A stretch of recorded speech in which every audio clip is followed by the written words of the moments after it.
लुधियाना के सुनील और उसकी बीवी रीटा एक अच्छे और संपन्न परिवार से ताल्लुक रखते थे। एक दिन रीटा की भाभी उसके घर आती है। रीटा, तुझे तो पता है तेरा भाई कुछ नहीं करता, ऊपर से 2 बच्चों की जिम्मेदारी, बेटी भी बड़ी हो गई है। तू तो बुआ है, कुछ मदद कर सकती है तो कर देना। कहाँ पैसे हैं भाभी, बस समझ लो किसी तरह हम लोग भी दिन काट रहे हैं। 2 ही तो कार है और मेरी बेटी भी बड़ी हो रही है। अब उसके लिए कार लेनी है तो 10 लाख का खर्चा तो लग ही जाएगा। तभी वहाँ सुनील आ जाता है। अरे शशि, क्या है, तू हमेशा पैसों के लिए परेशान क्यों रहती है? वैसे क्या जरूरत थी बेटी की शादी इतने बड़े घर में तय करने की? अरे पैसे नहीं थे तो ऐसे ही कर देती कहीं शादी। इतने बड़े होटल में क्यों कर रही है शादी? लेकिन यहाँ तो मामला शादी का है, डेट तय है। दरअसल तेरे भतीजे के पीएफ के पैसे आने हैं, पर उसमें देर हो रही है। जैसे ही पैसे आ जाएंगे मैं तेरे अकाउंट में डलवा दूंगी। ठीक है, हम लोग सोचकर बताएंगे। तभी वहाँ भतीजा आ जाता है। फूफा जी, आप लोग ही मदद कर सकते हैं, वरना तो कैसे काम होगा समझ में ही नहीं आ रहा। मैं वादा करता हूँ जैसे ही पैसे आ जाएंगे मैं आप लोगों को वापस कर दूंगा। हाँ भाई, ठीक है। अब देख भाई, हमारे लड़के तो सारा दिन घर पर पड़े रहते हैं, ना कमाते हैं ना कुछ कमाने की इच्छा रखता है। लेकिन चल, ये ले, कितने पैसे चाहिए? जी 4 लाख रुपए।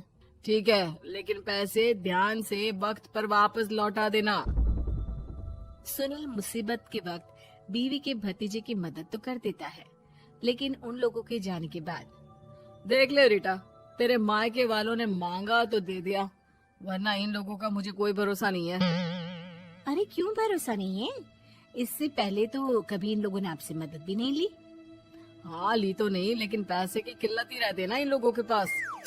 अरे ठीक है ना, नहीं लौटा पाए तो भतीजे के ससुराल से निकाल देंगे।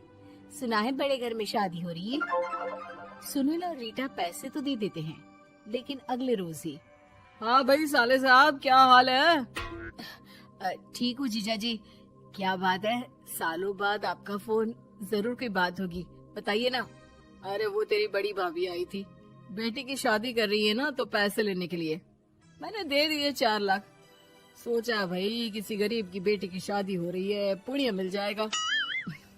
अच्छा किया जीजा जी, उनका बेटा बहुत मेहनती है, जल्द ही लौटा भी देगा। वहीं रीटा भी फोन करके हर किसी को पैसे देने की बात करती है। रीटा की भाभी शशि के पास उसके भाई का फोन आता है। तूने सुनील से पैसा लिए हैं क्या? नहीं भाई, सिर्फ बात की है, बोल तो रहा है कि दे देगा। वो लोग मदद करने वालों में से नहीं है, और मदद कर भी दे लेकिन समाज में गा गा कर हालत बुरी कर देते हैं। अब गाने दीजिए ना भाई, मैं क्या कर सकती हूँ, मेरे पास कोई ऑप्शन भी तो नहीं है। बेटी की अगले हफ्ते शादी जो है। शशि की बेटी की शादी हो जाती है, लेकिन शादी के 1 महीने बाद ही सुनील का फोन भतीजे के पास आता है। हाँ भाई, शादी तो हो गई हम लोगों की दुआ से। अब देख, ऐसा ही फायदा होता है पैसे वाले रिश्तेदार हो तो। तेरे वक्त पर हम कैसे खड़े हो गए थे, लेकिन अब पैसा लौटा दे भाई। जी, मैंने पीएफ के लिए अप्लाई कर दिया था, उसकी नोटिफिकेशंस मैं आपको भी भेज देता हूँ।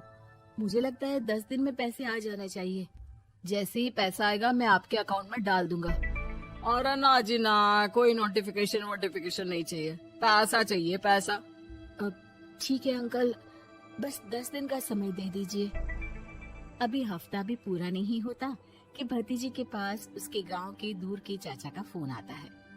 अरे बेटा, क्या बात है, सुनील के कोई पैसे ले रखे हैं तो दे क्यों नहीं देता?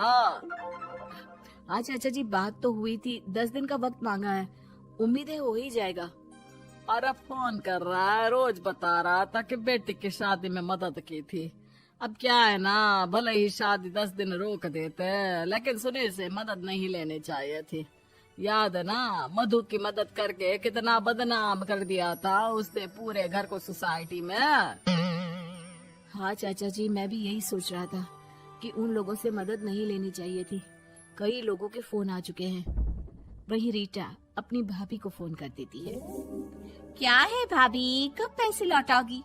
पता है ना ये कितना बोल रहे थे, तुम्हारे बोलने पर मैंने पैसे दिए हैं। भाभी अब तो आपके बेटे की कार बेच दो और हम लोगों के पैसे दे दो।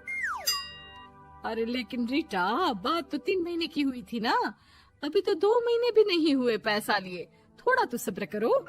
नहीं नहीं भाभी, वैसे मेरा बेटा टिक्कू आ रहा है आप लोगों के घर रहने के लिए, उसको अच्छे से खिलाना पिलाना, समझी।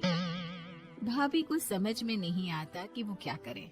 वो बेटे से बात करती है। अरे माँ, इन लोगों से मदद लेकर सच में बहुत बड़ी गलती कर दी।